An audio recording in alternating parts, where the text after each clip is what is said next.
تو مجھے نہیں لگتا کہ کسی کو اس بات میں دلچسپی ہوگی کہ وہ مہمانوں کے ساتھ میری بات سنیں، لیکن بہرحال میں کبھی بھی اپنے پروگرام میں حصہ لینے والوں کو پریشان کرنا نہیں چاہوں گی، اور آج کا پروگرام دیکھنے کے بعد آپ ضرور مجھے بتائیے گا کہ میں نے کون سا سوال ایسا کیا تھا جو پریشان کرنے والا تھا یا جو مجھے نہیں کرنا چاہیے تھا۔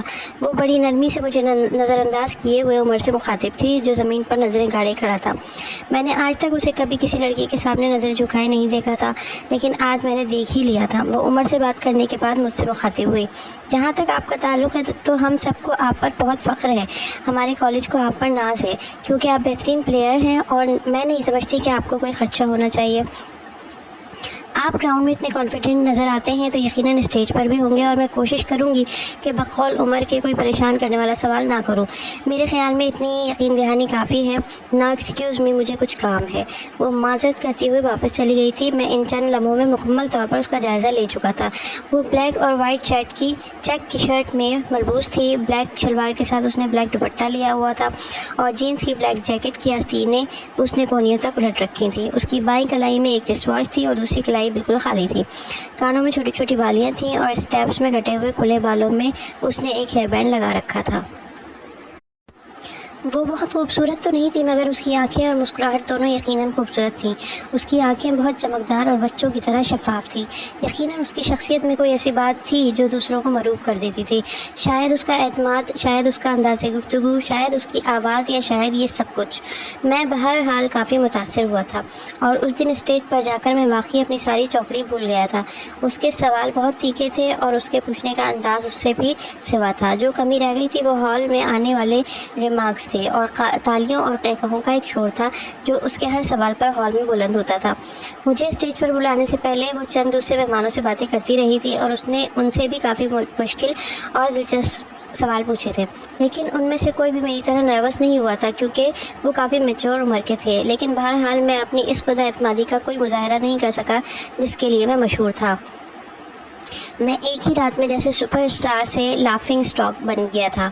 وہ اسٹیج پر مجھے اس ننھے بچے کی طرح ٹریٹ کر رہی تھی جس کے ہاتھوں میں کھلونوں کا ایک ڈھیر ہو اور وہ اسے سنبھالنے کی کوشش میں بے حال ہوا جا رہا ہو۔ اس نے میرے اسٹائل سے لے کر میرے کھیل اور میری تعلیمی دلچسپیوں سے لے کر میرے گھر آنے والی فون کالز تک کو موضوع بحث بنایا تھا۔ میں اس کے ہر سوال پر بوکھلاتا، کبھی کسیانی ہنسی ہنستا، کبھی جھیپتا اور کبھی اپنی طرف سے معقول جواب دینے کی کوشش کرتا، تو ہال سے آنے والی کوئی آواز یا رابعہ علی کا کوئی تبصرہ میرے اس جواب کی معقولیت کو یکدم زائل کر دیتا۔ ایسے لگتا جیسے اس نے میرے لیے بلکہ سارے مہمانوں کے لیے کافی ہوم ورک کیا تھا، اور شاید ہال میں بھی اس نے کچھ لوگوں کو کچھ جملے رٹا رکھے تھے جو بر وقت بولے جاتے تھے۔ میں اس انٹرویو کے اختتام تک بالکل ہمت ہار چکا تھا اور میرا بس نہیں چل رہا تھا کہ میں وہاں سے بھاگ جاؤں۔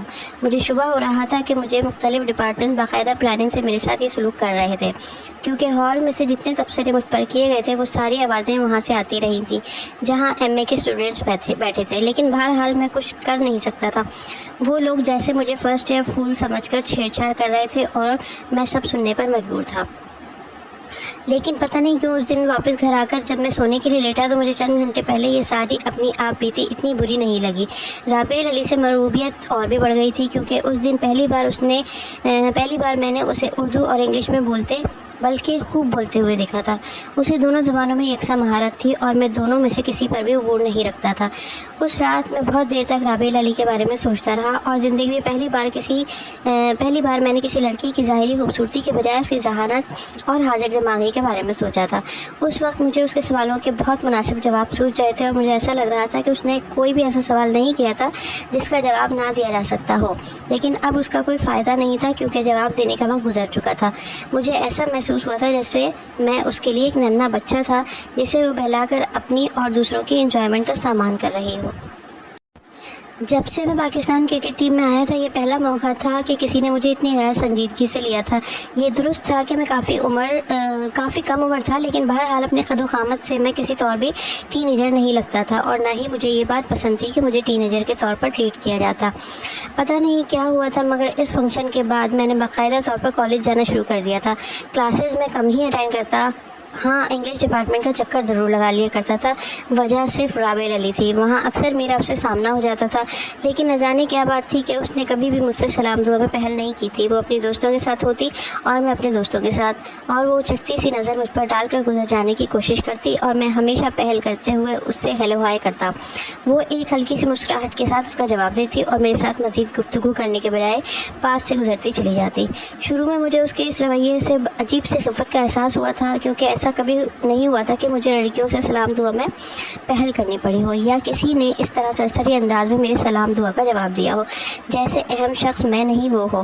مجھے ایسا لگا تھا جیسے وہ جان بوجھ کر ایسا کرتی ہے تاکہ میں یہ سمجھ کر کہ وہ بڑی منفرد لڑکی ہے اس کی طرف مزید راغب ہوں اور اس کی محبت میں گرفتار ہو جاؤں۔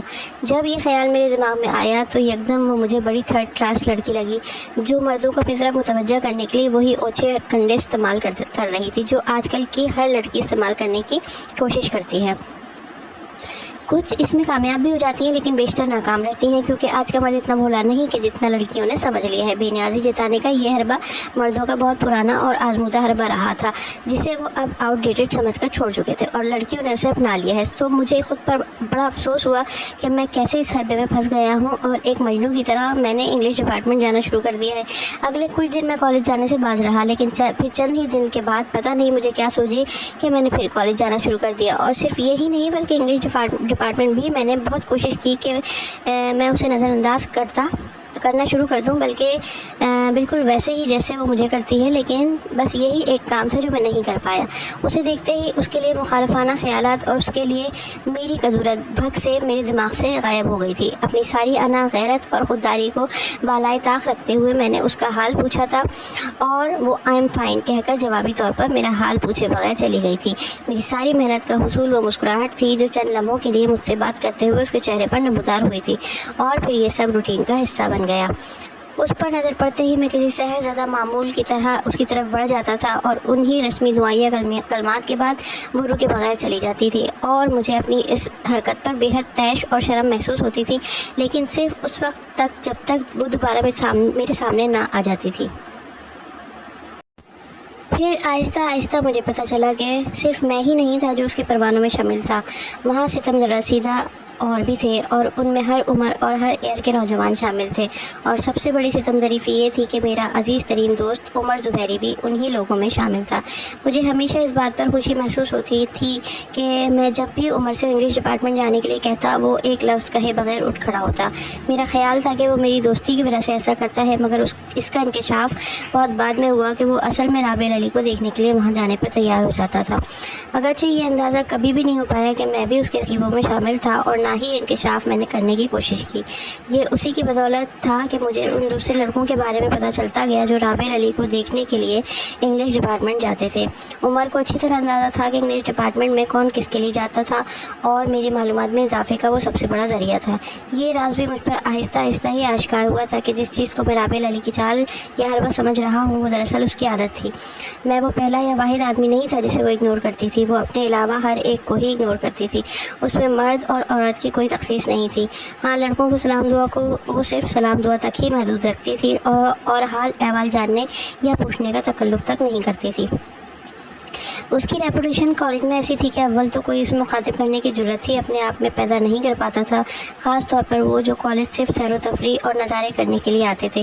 وہ خود اعتمادی سے مالا مال تھی، بہت ساروں کے پاس یہ خوبی ہوتی ہے۔ وہ اسٹریٹ فارورڈ تھی، بہت سے لوگ ایسے ہوتے ہیں۔ وہ بلا کی ذہین تھی، لاکھوں لوگ ذہین ہوتے ہیں۔ اس کی شخصیت خوبصورت تھی، یہ بھی کوئی ایسی خاص خوبی نہیں تھی۔ وہ بے داغ کردار کی مالک تھی، کبھی کم صحیح مگر خوبصورت کردار کے بہت لوگ بھی اس دنیا میں ملتے ہیں، مگر یہ ساری باتیں کسی ایک شخص میں بہت کم ملتی ہیں، اور کسی عورت میں تو شاید بہت ہی کم۔ کالج میں اور بھی بہت سی لڑکیاں ایسی تھیں جن کے چرچے عام تھے، جن کے ہزاروں پروانے تھے، اور انہیں دیکھنے کے لیے بھی لڑکے باقاعدہ انتظار کرتے تھے، مگر وہ صرف ان لڑکیوں کی خوبصورتی کے پروانے تھے۔ کوئی کسی کے چہرے کی ایک جھلک دیکھنے کا منتظر رہتا، اور کسی کو کسی اور کی فکر غضب کی لگتی، یا کسی کے لباس پہننے کا انداز ایسا ہوتا کہ وہ دوسروں کو دعوت نظارہ دیتا رہتا۔ لیکن میں نے کبھی کسی لڑکے کو کسی لڑکی کی شخصیت یا ذہانت سے اتنا متاثر نہیں دیکھا تھا کہ وہ اس کے لیے اس طرح بے قرار پھرے۔ مگر رابعہ علی ایک ایسی لڑکی تھی جس کی جسمانی خوبصورتی کے لیے تو شاید کوئی اسے دیکھنے کے لیے کھڑا نہ ہوتا، مگر ذہن یا شاید شخصیت یا شاید نہ جانے کیوں مجھے یہ بتانا آج مشکل کیوں ہو رہا ہے کہ اس میں کیا بات تھی جو دوسروں کو یوں سحر زدہ کر دیتی تھی۔ ایسا بھی نہیں تھا کہ وہ بہت مغرور تھی، جب کوئی اس سے مخاطب ہوتا، اس کا حال احوال دریافت کرتا یا اس سے کسی مسئلے پر مدد کا طلبگار ہوتا تو وہ بڑی سنجیدگی سے اس کی بات سنتی تھی۔ میں نے کبھی اس کے انداز میں دوسروں کی لحاظ تک نہیں دیکھی تھی۔ شاید وہ اپنے دوستوں کے علاوہ باقی سب کو ایک سے انداز میں ہی ٹریٹ کرنا چاہتی تھی، اور یہ میرے لیے کچھ قابل قبول نہیں تھا۔ میں خاص توجہ اور غیر معمولی برتاؤ کا عادی ہو چکا تھا۔